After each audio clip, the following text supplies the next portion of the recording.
Here's how to find all the blocked numbers and contacts on your iPhone. Hop into the Settings app, scroll down to the very bottom until you see Apps. Tap on that. Now there's three places we want to look in here. First is the Phone app, then the Messages app, and then the FaceTime app. So let's tap on the P over here very carefully. Nice. And then go to Phone. And then scroll down all the way until you see blocked callers or blocked contacts. Block contacts. There it is. Tap that. Shows here we have 13 unknown. Tap on that and it shows their numbers here.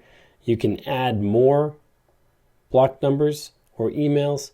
You can tap on these and I believe you can unblock them. Yep, down here you can unblock this contact if you want to. So that's the first place we find them. The second place is the Messages app.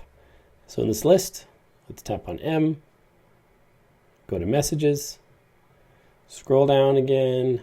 It's not the very bottom this time, but it's close. There it is, blocked contacts, tap on that, and same thing. It's the same 13 in this case. I think it's the same all the time across those different apps, but I'm not 100% sure. That's why we check all three.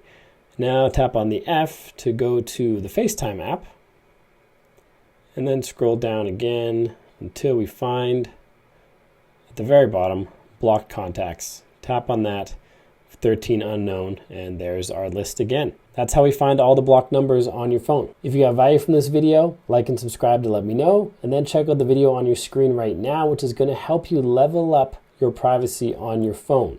So if you want your phone private and secure, check out that video. There's some really important settings you have to tweak. I'll see you there.